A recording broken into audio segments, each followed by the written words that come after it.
recomienda a todas las personas, que se llama El hombre que confundió a su mujer con un sombrero. Está bien padre, está bien bonito. Se puede ir leyendo un capítulo, te echas máximo 15 minutos leyéndolo. Y habla como una historia de cómo un neurólogo va descubriendo casos raros. Personas que no pueden ver movimientos, personas que no pueden distinguir caras, personas que están escuchando colores, personas que están dándole correspondencia a números como si fueran tonos de color, cosas bien bonitas, bien divertidas. Está muy novelizado, entonces la invitación es que puedan leer un capítulo de ese libro y podamos hacer un pequeño ensayo para que vean de qué sería cuando nos ponemos a integrar aspectos, ¿cómo se dice? Aspectos de las fallas neurológicas que a veces tienen los usuarios en su vida cotidiana. Pensamos afasia, pensamos anaritmetría, pensamos discalculia, pensamos disfasia, y regularmente no son términos que entendamos más allá de saber que no puede calcular, no puede leer, no puede reconocer movimientos, etcétera. Entonces, con este libro, este neurólogo nos va haciendo una historia narrada de cómo encuentra la persona, qué es lo que tiene, cuáles son sus dificultades en la vida cotidiana, y un largo etcétera. Más o menos nos darían unos 2 puntitos directo a calificación si hicieran el ensayo. Un ensayo pequeñito, 500 palabras. Se los dejo a su consideración. Lo comento porque ese no está dentro del cronograma. Y si me dicen, no, ya tenemos mucha tarea y no nos gusta leer, adelante. Pero si no, lo platicamos mañana tempranito también, ¿va? Buenos días, chicos. Empezamos la grabación. Vamos a tener el desarrollo del tema de concepto de función psicológica superior, sobre todo en el desarrollo de la filogenética y la ontogenética. Esta es una presentación que me bota de todo lo demás, entonces, por favor, me van diciendo con el micrófono a voz alzada dudas o preguntas, ¿va? Entonces vamos a revisar ahorita primero lo que significa función psicológica superior. Ya lo habíamos visto en las clases anteriores y encontramos las definiciones de Vygotsky, en donde se observan que sí que existe una necesidad de poder darle seriedad a la psicología y hacer a la psicología, tener objetos de estudio específicos en la psicología que puedan ser falseables y entrar dentro de un método científico. Y esto se resuelve haciendo objeto de investigación a las formas de la actividad conscientes particulares del hombre y decide enfocarlas desde la óptica del análisis científico, explicando causalmente el origen de las mismas. ¿Qué significa eso? Que las funciones psicológicas superiores se vuelven entonces las características de análisis de la ciencia de la psicología para el resto de la conducta, ¿va? Así como los físicos entienden el tiempo, así como los físicos entienden las mediciones, así como los físicos buscan la medición de las temperaturas, nosotros vamos a estudiar como objetos específicos de nuestra carrera la función psicológica superior. Bueno, hay algunas premisas que tenemos que ir observando, como lo vimos en la última clase. Estuvimos alrededor de los conceptos de entender cómo es el desarrollo ontogenético y filogenético. ¿Quién me recuerda qué es el desarrollo filogenético?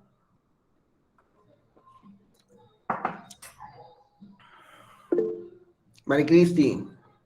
Filogenético es la evolución de las especies y ontogenético el desarrollo del ser humano. Ok, entonces estuvimos hipotetizando sobre el desarrollo filogenético en donde nosotros éramos Homo sapiens y llegábamos a pararnos erguidos, llegábamos a tener más volumen en la masa encefálica, llegábamos a tener más características de explicación y exploración en función de algunas actividades humanas, algunos eran la alimentación, otros eran el sentido de la administración del tiempo y otros incluso eran expresiones artísticas. Y llegamos a la conclusión de que el trabajo a partir del uso de las manos son otra de las grandes hipótesis de cómo es que nosotros nos volvimos 100% humanos, no fake. Entonces, dentro de esas premisas fundamentales, entender que hay una distinción entre el desarrollo natural y el desarrollo histórico. ¿A qué se refiere eso? Que regularmente en el desarrollo histórico vamos a tener la base de las características culturales que se nos dejó a lo largo de el tiempo, a lo largo del espacio, a lo largo de las estructuras materiales, culturales que estamos nosotros alrededor y también las no materiales. Chicos, clases de historia, ¿qué se refiere con esas características culturales, materiales y no materiales? ¿Algún ejemplo? Ahorita que estuvo el 8M, muchas personas se ponían a decir, bueno, es que ¿por qué es más importante un pedazo de metal llamado escultura que la vida de una mujer? Y eres feminista y nos puede explicar el punto. Vamos, hermana.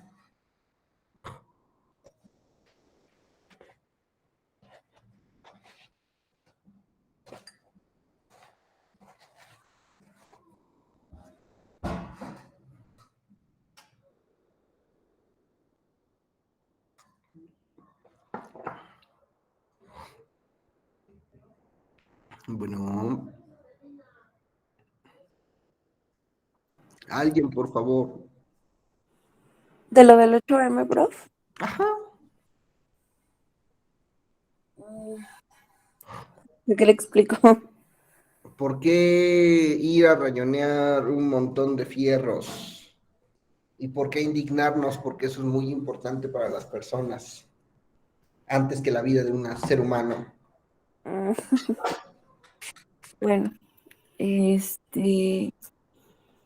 creo que el shock tan grande que fue, en todo caso, la primera vez que hicieron eso, cuando pintaron el ángel, fue porque era representado, bueno, sí, las personas lo veían como un símbolo de patriotismo, era un símbolo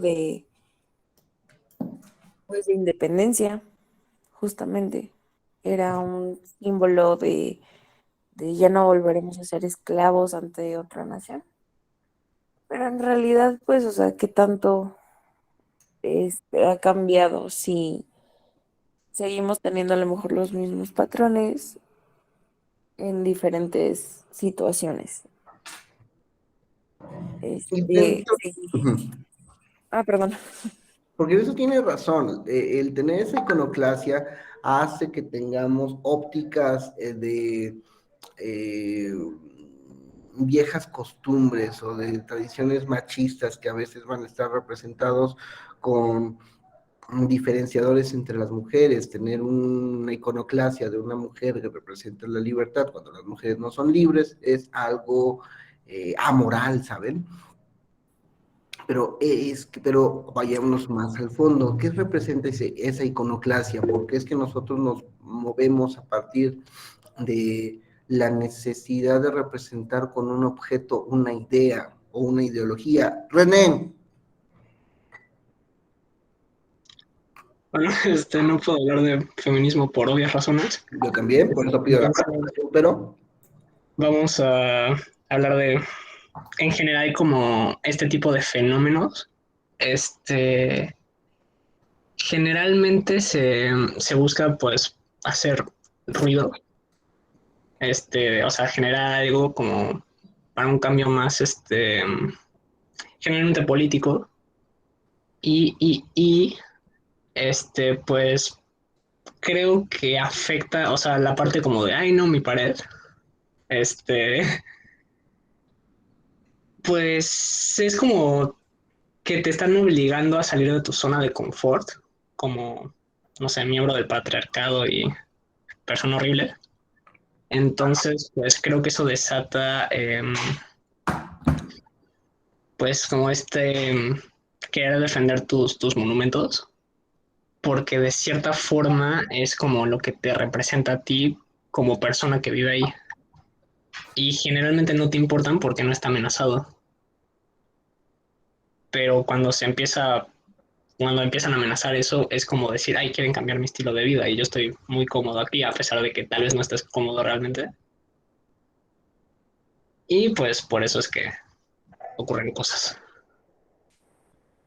Sí, y esas cosas, repito, se nos quedan a partir de ciertas costumbres, que se nos hacen a partir de ciertas ideas, que se establecen en tiempos en donde a veces lo que era correcto hoy deja de serlo, porque vamos haciendo una constante evolución.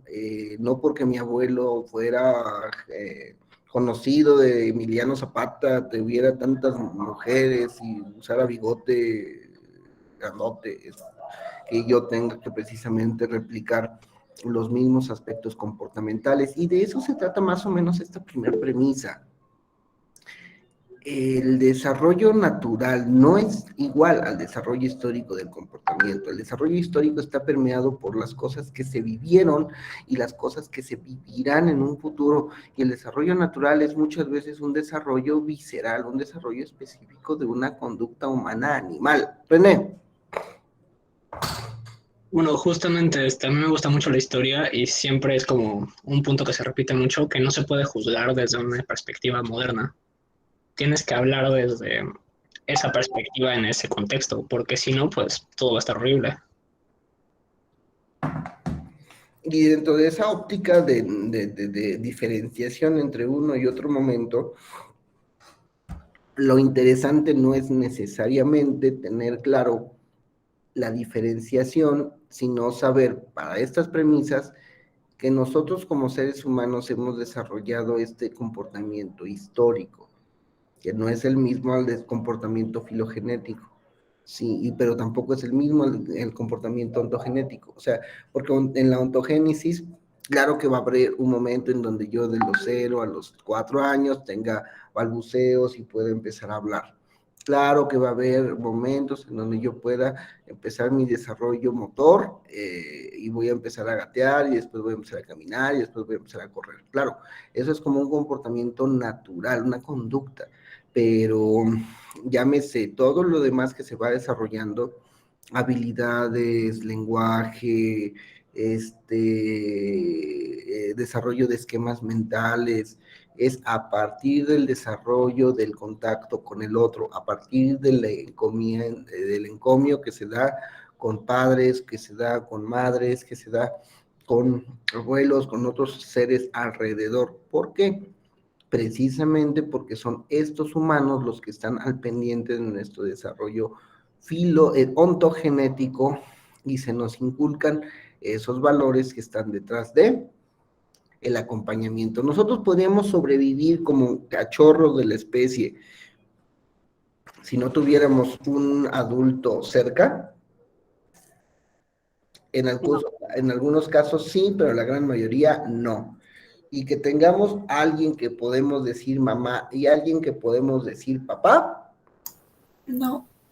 para Freud es algo sumamente peligroso porque, uy, qué triste que tengamos que decirle a alguien para sobrevivir mamá y papá. Sin embargo, en la estructura del tiempo, en la estructura del tratamiento, en la estructura de nuestras personas, tener estas condicionantes es lo que también nos permite volvernos humanos. Muchas personas romantizan cuando existe un producto, un feto, cuando existe un infante, y dices que también es persona, y tiene nombre, tiene seguro social, ya tiene un sistema de valores, puede ir a votar. Ya hasta le quieren poner INE. Entonces, es bien difícil ver lo que nosotros podemos llamar humano desde una perspectiva más general. Hay personas que incluso hasta sus mascotas las tratan mejor que un niño pequeño. ¿Y se vale? No lo sé. ¿Por qué pasa eso? No lo sé. Quizás son cambios sociales, son cambios culturales. A lo mejor es genuinamente más sencillo criar a un, mejor dicho, tener una mascota que criar un hijo. Pero no lo sé. Formas del nuevo tiempo, ¿verdad? Bueno, veamos la segunda premisa. Esta consiste en la distinción entre las formas naturales y culturales del comportamiento. Vygotsky menciona que en el desarrollo de las funciones psicológicas superiores se da por el paso de las formas naturales del comportamiento a través de los medios especiales para su organización. Las funciones psicológicas tienen su especificidad en una estructura bipolar complejo, estímulo-objeto y estímulo-signo, ¿sale?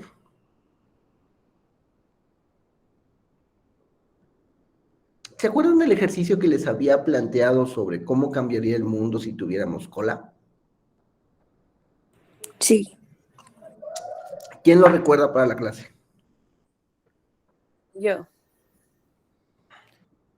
Recuerdo que había dicho que, bueno, nos preguntó, ¿no? Que cómo sería diferente si nosotros tuviéramos cola.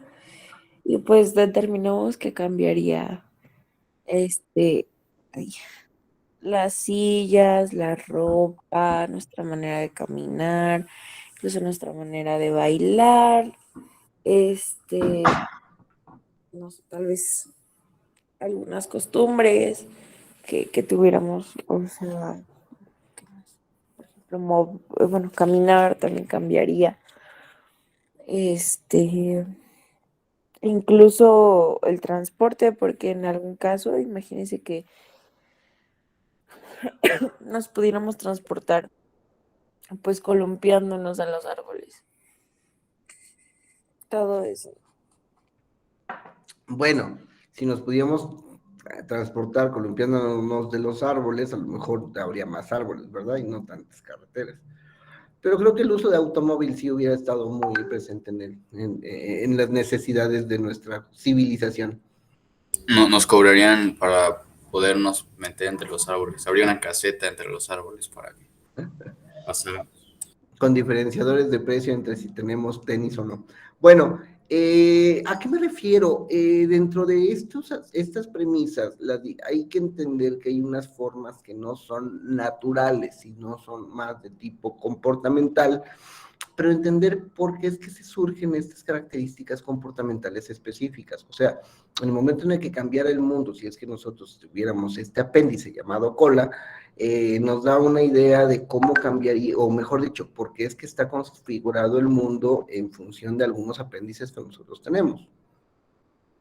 Pensando en un ejemplo contrario de la misma categoría. Hoy hay otras situaciones que culturalmente son asequibles, son otras situaciones que son como culturalmente estables. ¿Por qué?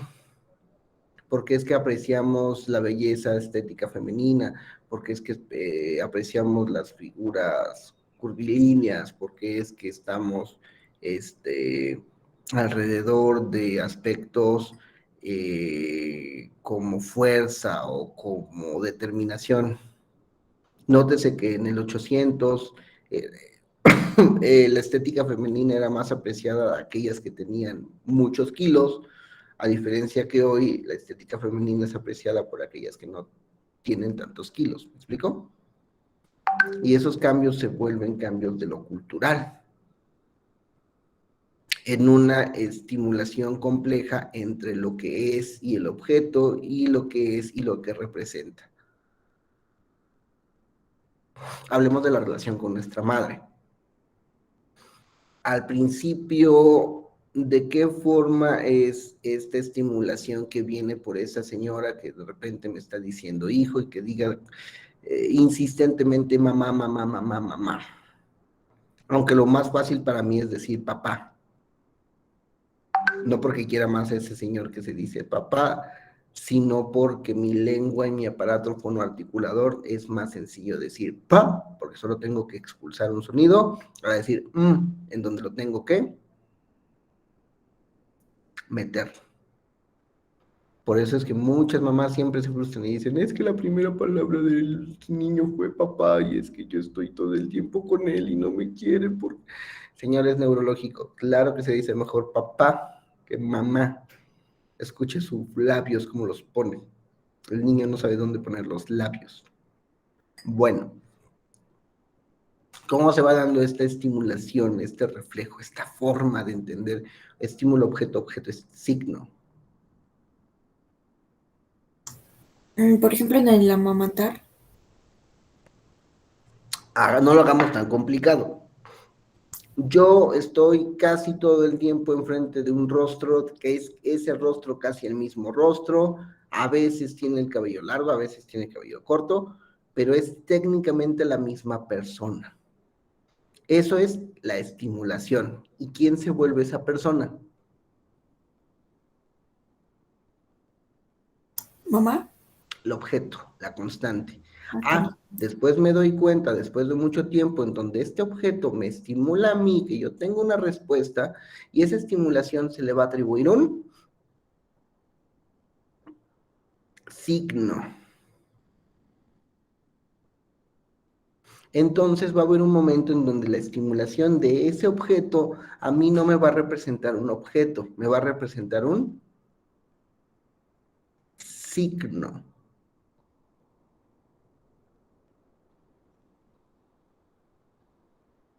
Hablemos de la primera vez que ustedes tuvieron una conversación con otras personas sobre un otro significativo. Necesito conejillo de India, voluntaria, preferentemente voluntaria. Vania, ¿cuándo fue la primera vez que usted se interesó por una persona del sexo opuesto? Cuando conocí a mi novio actual, tenía 10 años. 10, 11. ¿Por qué se interesó? Am,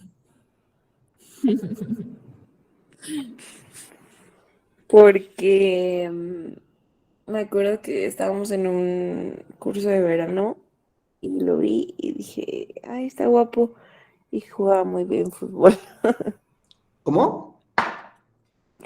Le digo que lo vi y dije, ay, está muy guapo y jugaba muy bien fútbol.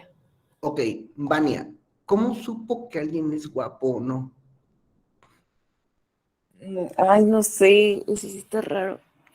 Eso de Pues entender a alguien como guapo, como atractivo, ¿apareció a sus 10 años o era antes?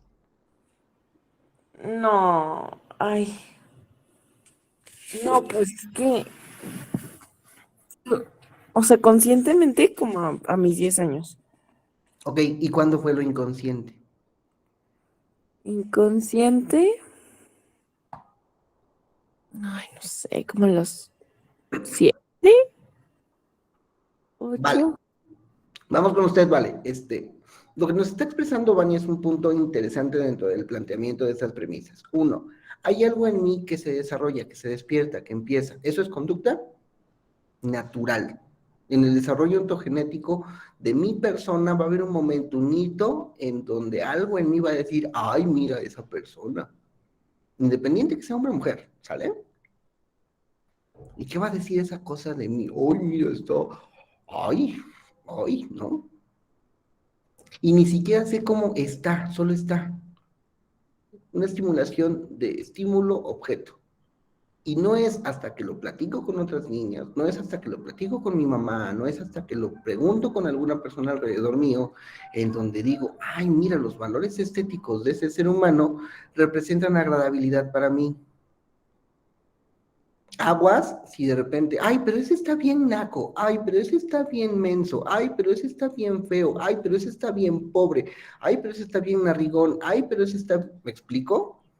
En donde todas esas características de estimulación que regularmente son sociales, se vuelven una condición de signo. Y si no, ¿cuántas personas habrán escuchado a lo largo de la vida decir, ay, pero ese está bien naco, ¿no te gusta? ¿Por qué te gusta ese naco? Ese maleante, ese el Brian.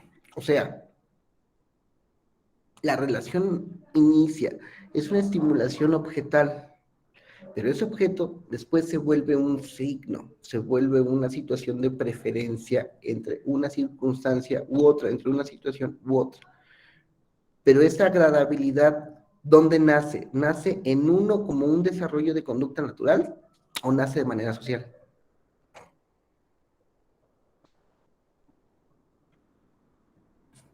Ambas, ¿no? ¿Mm? Ambas. Es que yo, o sea, por lo que yo me estoy basando es, creo que todo eso surge naturalmente, pero es condicionado socialmente. Ok, la respuesta de eso es sí, y eso es son parte del desarrollo de las premisas. Entender que muchas veces lo que nosotros creemos como verdad absoluta estable, no lo es. Solo es algo de un discurso que alguien más te dijo y que se tuvo que decir para poder ser desarrollado. Les cuento una de un caso que es como súper genial. No para la que lo vivió, pero... bueno, antes, vale, cuéntenos lo que nos iba a decir. Pues solo iba a comentar que la primera vez que yo me sentí atraída por otra persona fue en el kinder. ¿Cómo Am, pasó? pues me acuerdo mucho que mi mamá y mis tías me hacían burla con ese niño. A lo Ujú. mejor se fijaron cómo lo veía, no sé, pero yo sabía que sí me gustaba, porque pues sí me chiveaba y demás, pero no sé si a todo el mundo le pase que es desde muy pequeño. Yo pienso que sí, ¿no? A lo mejor no lo sabemos, pero inconscientemente encontramos a una persona atractiva. Pienso, considero. Sí, a mí también de eso. Entendido, inconsciente no es tan válido, por lo menos en este tipo de contenidos, porque vamos a tener precisamente otros problemas. Pero sí, el sentido es lo correcto. Es lo que les comentaba, conducta natural, conducta social, estímulo objeto, estímulo signo. Dígame, Max. Bueno, que no recuerdo dónde lo vi, pero igual los bebés, a la hora de ver a una persona que pues es físicamente atractiva, sus facciones son estéticas y simétricas, sonríen o alguna cosa así porque ven pues la belleza desde bebés a alguien que no lo es. La belleza es un concepto social. Lo que ven los niños son rasgos estéticos. Y la estética sí es algo que se observa como natural. De los estudios de estética más antaños y como más conservados son los de la estructura áurea. ¿Alguien los reconoce?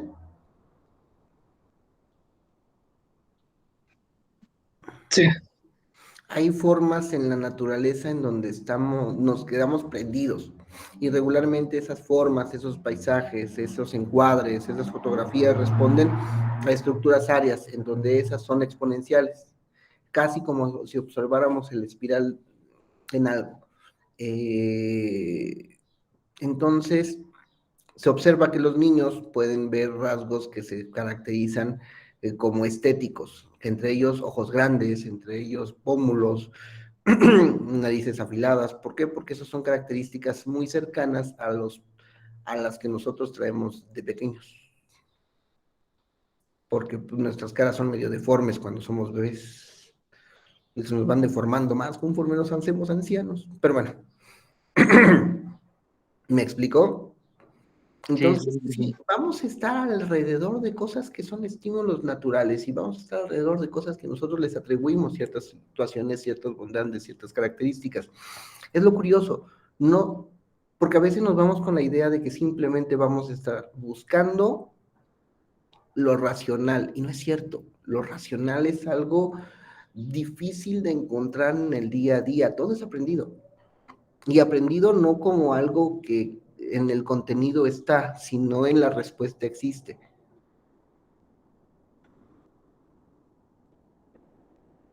Y eso es las situaciones que nos van haciendo como premisas. Esas premisas nos sirven para el proceso de rehabilitación, porque si entendemos estas premisas, sabremos cómo cuando una persona perdió la capacidad de saludar, cuando una persona perdió la capacidad de hablar, cuando una persona perdió la capacidad de entender una conversación, podemos reestructurar esas bases para poder hacer que se vuelvan prácticas. Pero es importante entender cuándo es una cosa y cuándo es otra, ¿va? Ahí va el caso. Creo que ya se los mencioné, no sé. Siempre lo uso. Una chica llega a consulta porque tuvo un abuso, bueno, porque tenía un problema de dependencia al alcohol. Llega conmigo por ahí de los 19 años y dentro del proceso de exploración, ella relata que tuvo un abuso sexual por parte de un primo cuando ella tenía más o menos 8 años. No, como 6 años, ajá. Cuando ella tenía 6 años, el primo tenía algo así como 10, 11. Entonces se querían mucho y empezaron a tener conductas de exploración. Esas conductas de exploración se volvió sexo oral y eso de sexo oral se volvió coito. Todo a lo largo de 4 o 5 años. En donde como nadie decía nada y era muy agradable para ambos, lo seguían haciendo. Y ella tenía sexo una vez a la semana y sexo oral como 2 o 3 veces a la semana. Porque para ellos era normal. No sé si para el chico, pero sí para ella. ¿Cuándo creen que empieza a existir un problema o la definición del problema del abuso sexual? Ella, la mitad de su primaria vivió conductas sexuales. Y no fue hasta que pasó a la secundaria en donde ella se dio cuenta que fue abusada. ¿Por qué creen? La paciente en su relato comenta, dime Maricristi. Porque ella tenía conciencia de lo que pasaba, o sea, no solamente era como un placer, pues sí, como propio, ¿no? Sino que pues ya le empiezan a dar como estas pláticas de sexualidad y así. Se da cuenta que pues no está bien que lo haga con su familia. ¿Por qué no está bien? Socialmente no está aceptado. Ok, ese es el punto. ¿Me explicó? ¿Qué pensarían de una persona de 31, 32 años que se case con una de 12 o 13? Pues está mal, ¿Por qué? socialmente mal. No se puede. ¿Por qué? Tienes que tener mínimo 17 y medio para casarte. En el 600, perdón, en el 1900 y pico, eso era una práctica perfectamente normal. Hoy, claro que no. ¿Por qué? Porque no es la misma experiencia ni madurez. ¿Eh? No, bueno, yo digo que no es lo mismo ni experiencia ni madurez, ni tampoco pues, estilo de vida, ni nada. O sea, siento que igual, no sé,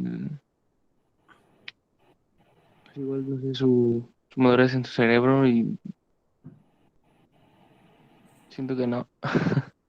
Ok, si una chica de 12 años llega a su consultorio y le dice, Max, fíjate que mis papás están de acuerdo en que yo contraiga matrimonio con una persona de 30 años, porque él me va a dar todo, porque él me va a apoyar en mi secundaria, él me va a acabar mi primaria, me va a apoyar en mi secundaria, llegamos al acuerdo de hacer la preparatoria, me voy a quedar embarazada a lo largo de ese tiempo, pero yo estoy de acuerdo porque soy muy feliz con esa persona. ¿Qué usted le respondería, psicólogo experto?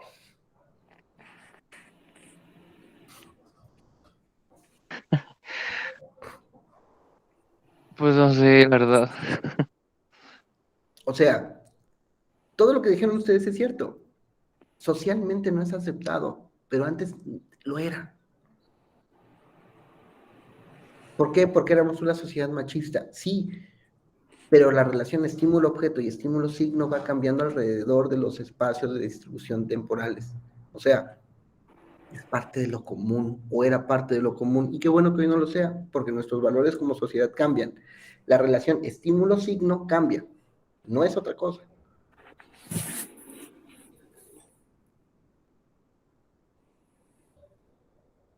Profe, Ajá.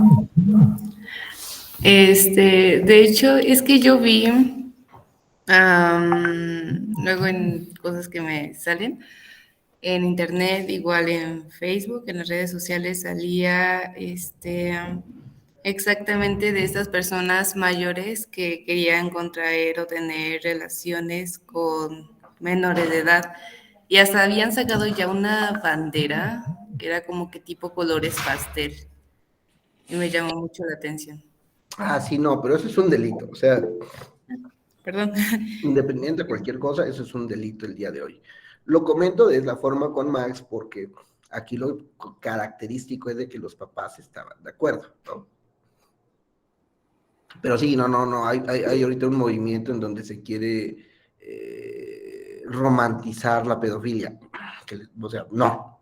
Mari, Pues también se tiene que ver por qué los papás estaban de acuerdo, ¿no?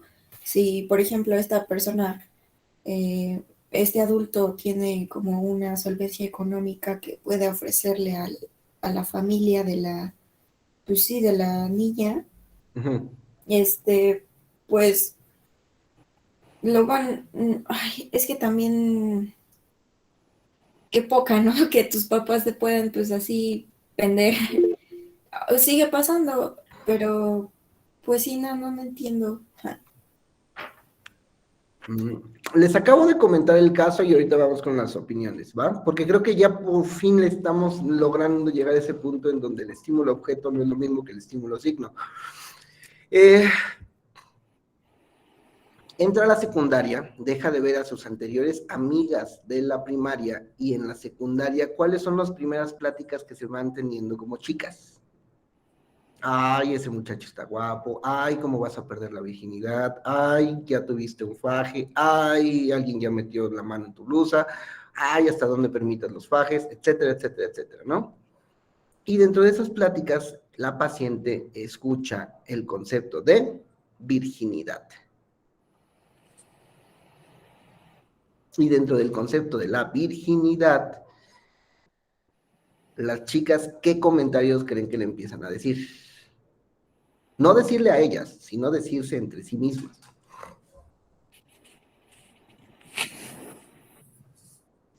Pues a lo mejor en primera se da cuenta que muchas de sus amigas ni siquiera han tenido acercamientos así. O sea, a lo mejor encuentra que la mayoría de sus compañeras no han llegado ni siquiera a esa edad cuando ella ya tenía, ¿qué será? 4 años que lo hizo. Entonces, Uh-huh. bueno, ahí está una. ¿Y por qué no lo hacían las otras chicas? Porque la virginidad es sagrada, porque es algo que se da hasta el matrimonio, porque te hace mejor mujer, porque, repito, sí, Luis, en eso, como opinión personal, podemos tener muchas opiniones personales. Lo importante es entender que nuestra opinión, nuestros valores, no existen cuando estamos enfrente de un paciente. Lo que existe es una capacidad de escucha reflexiva muy específica que nos permite hacer que el problema de la persona se desestructure para poder intervenir dentro de su calidad de vida, no dentro de nuestro marco moral. Todo esto fueron las cosas que se fueron planteando por parte de la chica, y dentro de esa chica, ¿qué creen? Pues fue una bomba, porque todo eso que las demás personas entendían como correcto, ya no estaba muy lejos de tenerlo. Y entonces la relación de estímulo-objeto se volvió una relación de estímulo-signo. Lo que antes era tener un escarceo, tener sexo oral y tener coito, que era de mucha agradabilidad, se volvió ¿Abuso? abuso. Incesto. Entonces el estímulo no era incesto. Sí era un primo, pero digamos que el incesto se queda en el primer círculo familiar. Salud. ¿Me explico? Entonces, lo que antes era agradabilidad, el signo, se volvió delito, se volvió abuso. Que en el caso de la paciente se volvió una desvalorización, porque al quitar este concepto tan apreciado por chicas de su edad, como era la virginidad, se quedó sin eso. Qué rudo, ¿no?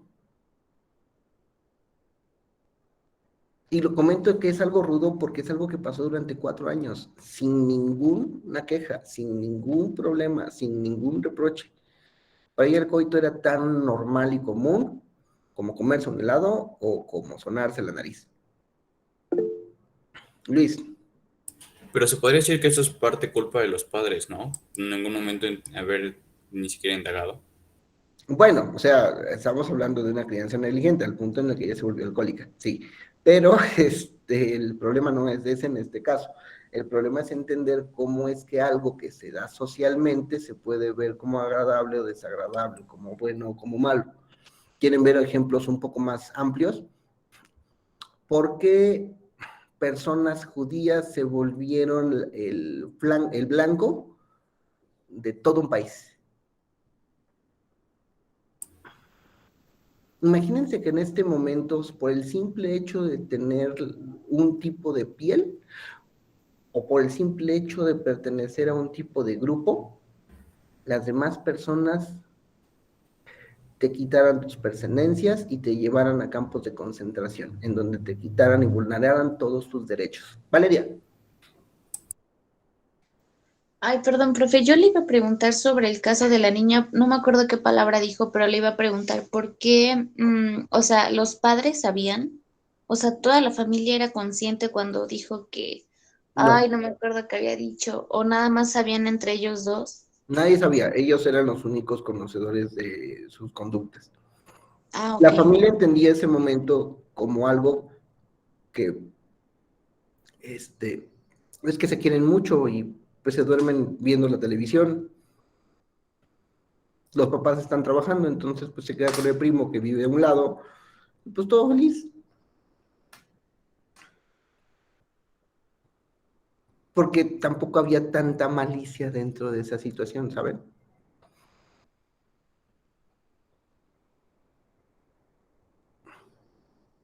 ¿Vieron El regreso de la Laguna Azul?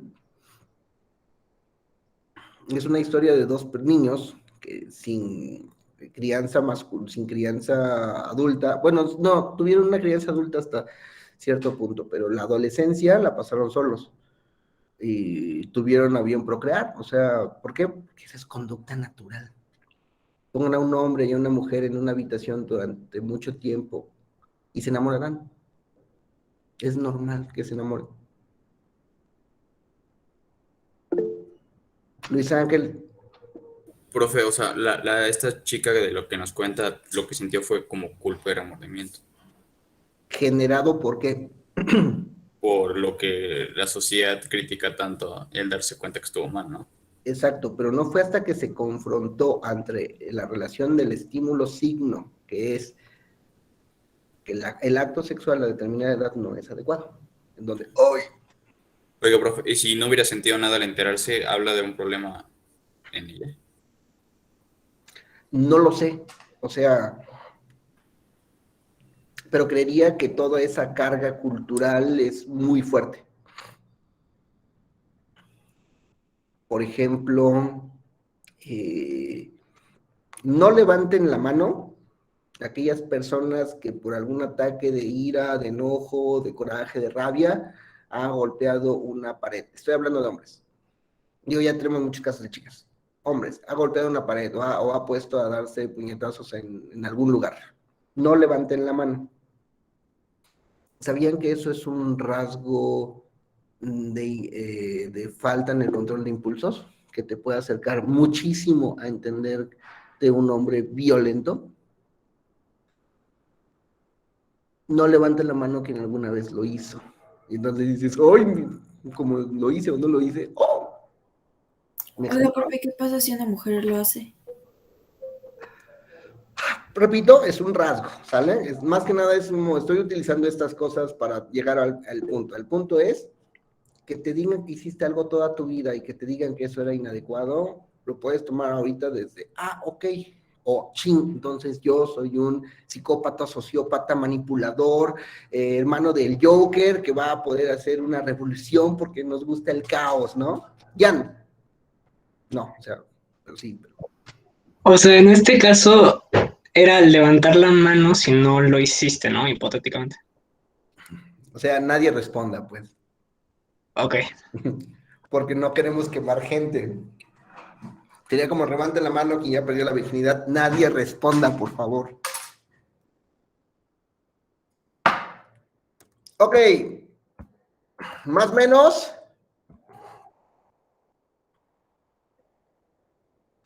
Entonces, ¿qué nos dice Svetkova? Svetkova nos dice que las funciones psicológicas no son heredables, sino que se transforman a lo largo de la vida durante la ontogénesis. La conducta natural se vuelve conducta social que se va transformando durante el desarrollo de toda la vida. Don Tiep nos dice que las funciones psicológicas superiores se construyen de forma mediatizada sobre la base de las elementales mediante ciclos del proceso de interiorización. ¿Qué me da una... ¿quién puede parafrasear eso? Perdón, es que hoy tengo como mucho reflujo nasal, entonces me cuesta hablar claro. Mañana me estoy hablando como gangoso. Y si hago así parece que otra cosa, entonces, disculpen.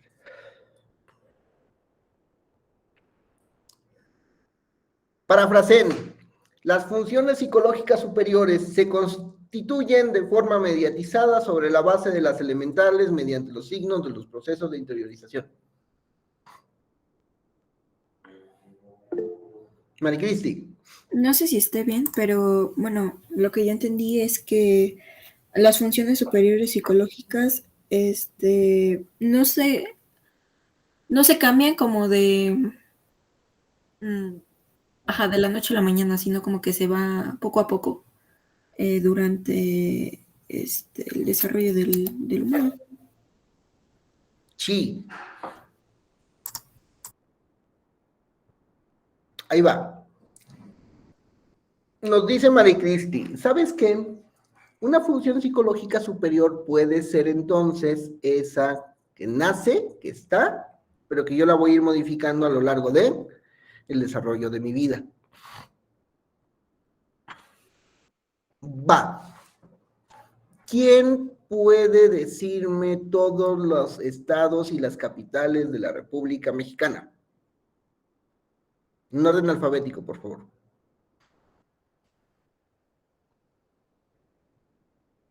¿Por qué? Porque así se aprenden, ¿no? ¿Cuál es vamos por el orden de las capitales de los estados. ¿Cuál es la primer capital que aparece? Aguascalientes. Aguascalientes. Después. Sí, Baja California. En algún momento de su primaria o secundaria, alguien se los preguntó así, ¿sale? Alguien les dijo, hay que aprendernos todos los estados de todas las capitales de nuestro país. ¿Cierto o falso? Entonces, ¿cómo ustedes en su momento le hacían? Y agarrábamos la libreta, y agarrábamos el libro, y entonces poníamos así, Aguascalientes, Baja California, ¿cierto o falso? Muy cierto. Hoy, ¿cómo creen y eso era cuando éramos niños y nos torturaban, fechas, números, días, terrible, va. Si ustedes se meten a estudiar medicina, constantemente les van a estar preguntando cómo se llaman todos los huesos de la mano derecha, todos los huesos de la estructura ósea, todos los huesos. ¿Y cómo le hacen los doitores? Con estructuras de aprendizaje llamadas mnemotecnias. ¿De qué se trata una mnemotecnia?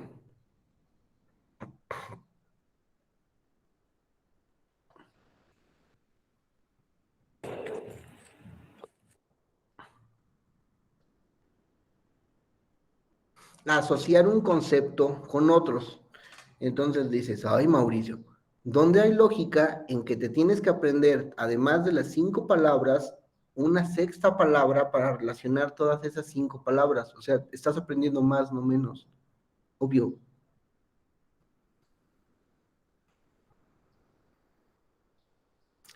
Pero entonces, ¿por qué se utilizan? Porque El cerebro aprende de acuerdo con la asociación. No, el cerebro Bueno, aprende lo que porque aprende. recordamos. La asociación es diferente. Mm. ¿Dónde está la mnemotecnia que te permite evitar meter los dedos al fuego o a los enchufes eléctricos? Porque sabes que te vas a quemar. Pero ¿dónde está la mnemotecnia? ¿Cómo Lo lo aprendí? relacionas. ¿Eh? Lo relacionas. Ah, ¿no? entonces, ¿por qué no relacionamos que el ex me duele mucho contestarle los mensajes y nada más quiere jugar con mis sentimientos? Ay, pero así le estoy manda y manda mensajes, ¿verdad? Porque estoy mete y mete la mano en el fuego, ¿verdad? Porque estoy mete y mete el dedo en el apagador, ¿verdad? Porque cuando el humano se hizo humano, claro que le metíamos los dedos a los apagadores, ¿verdad? Porque había un buen de electricidad. ¿Me explicó? Max. Ah, no, perdón, profe, se levantó. Por accidente le di a levantar la mano, perdona. ¿Qué nos está diciendo Leontief? Leontief nos dice, las funciones psicológicas superiores se construyen con funciones psicológicas, y las funciones psicológicas ya lo habíamos comentado, están a lo largo de la naturaleza. No somos personas especiales porque podemos tener sentimientos, tener emociones y recordar. Eso también lo hace mi cachorro, también lo hace mi perico, también lo hace mi chimpancé. Ah, pero la forma en la que yo lo hago, eso es lo superior. ¿Y por qué lo hago así? Porque utilizo otros recursos de otras estructuras y los hago más complejos y los hago más nutridos. Entonces, claro que el concepto de P parietal, piel, porque maneja todo mi sistema motor. Entonces, ¿qué creen? Con una sola palabra, piel, estoy relacionando 3 o 4 conceptos. Eso no es aprendizaje, es asociación, porque el aprendizaje viene de otro momento, pero claro que permite que mi aprendizaje con mi asociación tenga yo esta capacidad de resultado. Lo que significa que la mnemotecnia no simplemente es una capacidad de aprender o de memorizar, sino es otra cosa. Eso es una función psicológica superior. Porque cuando yo esté enfrente de un paciente afásico, el paciente afásico, por supuesto, que no va a poder hablar, pero puede ser que cante. El paciente afásico no va a poder decir palabras, pero cuando le preguntamos un nombre, ¿qué creen que va a decir? El nombre completito. Porque en su momento, ¿cómo les enseñamos a los niños a decir su nombre? A ver, Ameriquita, dinos todos los colores. Azul, verde, rojo. Ay, no manches, súper lista. A ver, dinos tu nombre completo y dónde vives. Y América no va a decir su nombre, va a cantar su nombre. Soy América Mozo Nava, que vive en el 31 de la calle 47, porque no sé, bueno, no sé. ¿Me explicó? Pero ni siquiera respiramos, solo lo cantamos, solo lo decimos. ¿Y por qué es lo primero que te enseña tu papá y tu mamá? Porque si te pierdes, ya saben dónde dejarte. ¿Qué es lo que hace cualquier adulto responsable cuando ve a un niño en la calle? ¿Cómo te llamas? ¿Dónde vives? A ver, ¿cómo sabes dónde vivo? ¿O por qué me preguntas dónde vivo si estoy perdido, no? Es porque tus papás responsables, tus maestros de kinder, todos los adultos que estuvieron alrededor de tu infancia te dijeron, ¿cómo te llamas y dónde vives? ¿Cierto o falso? ¿Cómo se llaman tus papás? ¿Cómo se llama tu mamá? ¿Por qué lo hacemos? Porque es parte de la construcción social. Es conducta natural rebasada en la conducta social. ¿Me explicó? Es lo que nos dicen estos autores rusos, es entender por qué es que nosotros nos vamos desarrollando desde el principio de la vida y por qué es que nosotros tenemos estas estructuras de pensamiento.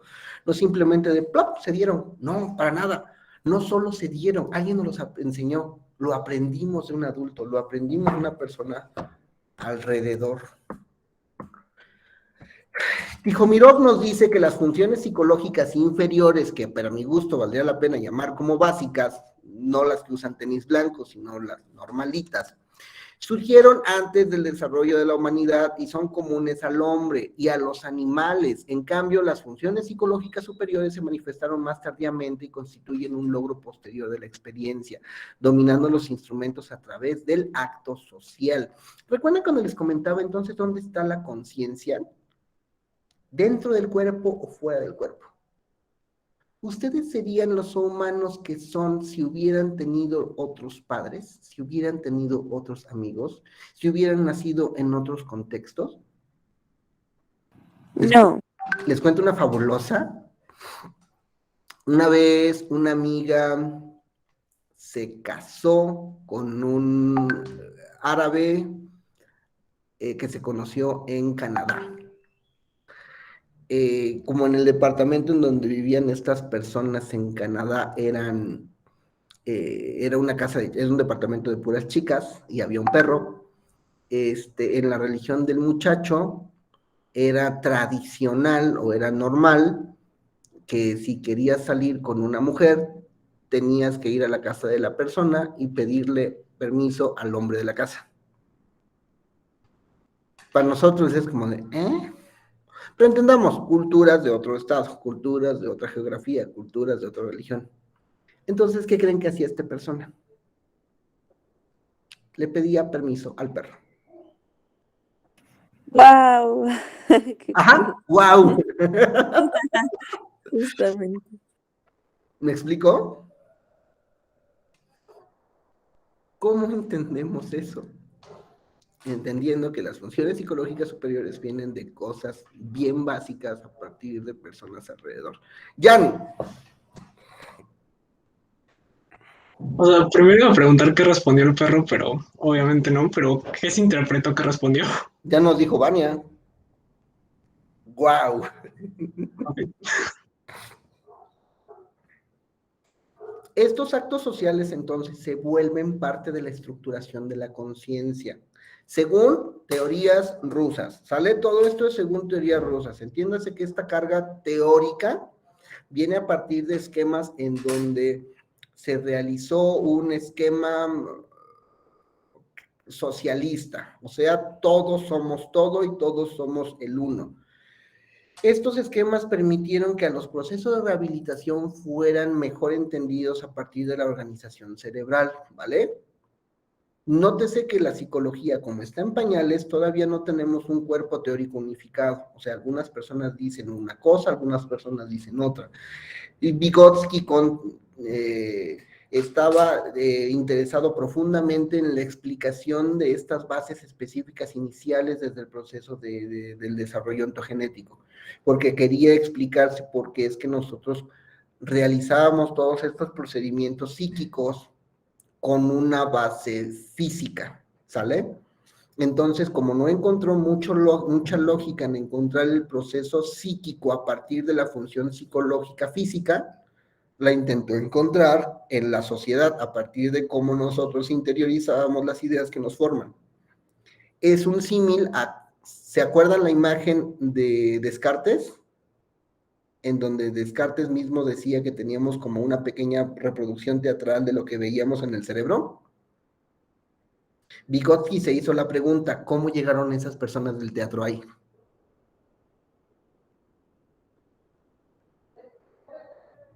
Porque nótese que al final del día siguen siendo personas. Y es donde entonces todo el mundo exterior lo interiorizamos, porque si no, no ponemos las cosas. Tenemos una computadora en ceros, todo el hardware se encuentra ahí. ¿Y qué necesitamos para llenarla? Software. ¿Qué es el software? La representación en palabras de lo que nosotros queremos ver ahí. Pero ¿quién te lo da? No lo da la misma computadora, ni otras 8, 10, 25 millones de computadoras vacías. Te las da un ente externo. ¿Y cuál es ese ente externo? El programador, que responde a las necesidades del humano. En sistemas en donde son ajenos a la computadora. Lo que hace la computadora es ajena a la computadora. Responde a las necesidades de nosotros, lo social. Por eso es que a veces se pone en la conciencia, no en nosotros, sino en el otro. ¿Esas ideas de dónde salen? Desde entender que la inspiración en los griegos te la daba la naturaleza, carnal, no venía de uno, nosotros nada más somos las manos, las herramientas que hacemos que todo pase, carnal, ¿verdad? Pero realmente yo solamente estoy en manos de Dios, el instrumento del hombre, carnal. Me inspira lo real, me inspira lo natural. No son ideas nuevas, todo esto añísimos, pero lo ponemos bonito para poder ponerlo en marcos teóricos específicos, ¿va? Última diapositiva, porque ya los vi cansados. Las funciones psicológicas superiores, entonces, según la definición del doctor Quintanar, son superiores, son sociales por su origen, mediatizadas por su estructura, voluntarias y autorreguladas por su funcionamiento, y están organizadas en sistemas funcionales complejos. ¿Alguien parafrasee, por favor? Funciones psicológicas superiores, que es algo más que la atención, que es algo más que la memoria, que es algo más que el lenguaje, que es algo más que el análisis, la síntesis. Son sociales por su origen, mediatizadas por su estructura, voluntarias y autorreguladas por su funcionamiento, y están organizadas en sistemas funcionales complejos.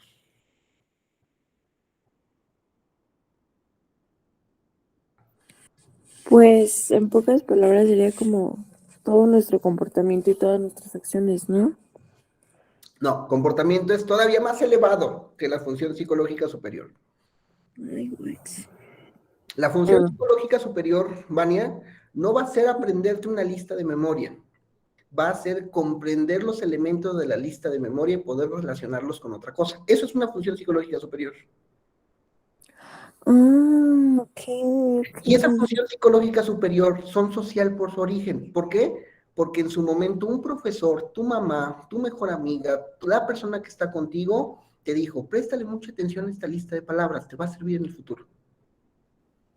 Van a ser mediatizadas por su estructura, o sea, la lista de palabras las viste en una hoja, pero la viste con las palabras, pero la viste con tu vista, pero estuviste con ella en muchísimos otros ambientes. Ok.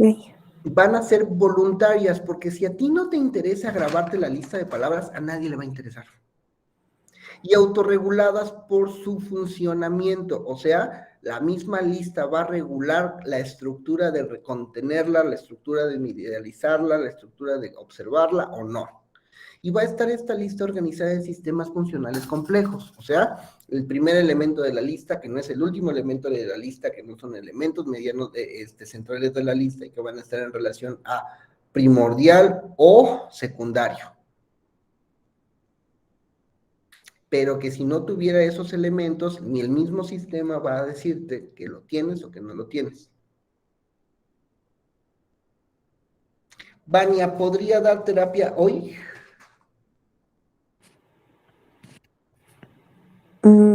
¿Cómo? O sea, ¿me pregunta? No. Pero ya es psicóloga, ¿no? No, pues todavía no.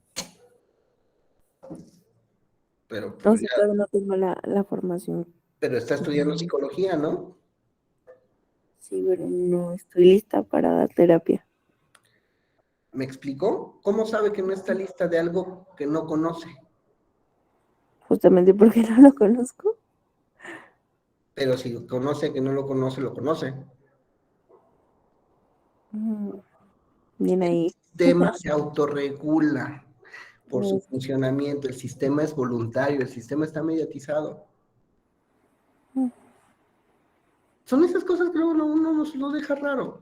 ¿Cómo sé que algo no lo sé y ese limita mi conducta? Algo que no conozco.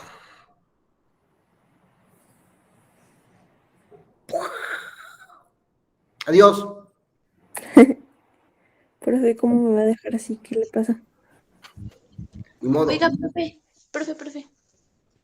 Yo me confundí al principio cuando dijo que iba a dejar de tarea de vacaciones, bueno, para vacaciones, perdón. Y después dijo lo del libro, pero dijo que iba a ser para mañana, entonces ya no entendí. ¿Ah, no? No. Para vacaciones les voy a dejar una actividad que si la quieren hacer o no. La lectura de un capítulo del libro. Les va a Es dar voluntario, ¿no? Les va a dar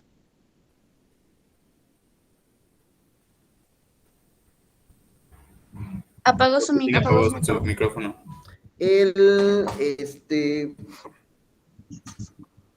Para vacaciones les voy a dar a leer un libro, si lo quieren hacer o no, el ensayo de un capítulo del libro en donde hable sobre un paciente neurológico de los que propone el autor.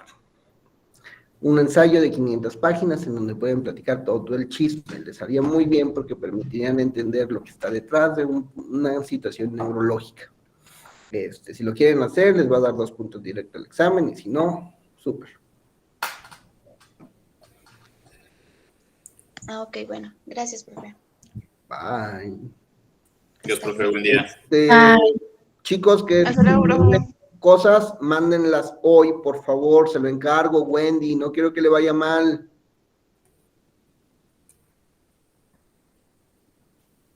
Sí, profe, gracias. Bye. Hasta luego. Gracias, prof. Buen Hasta día. luego, profe. Cuídense mucho. Gracias. Adiós, adiós, bye.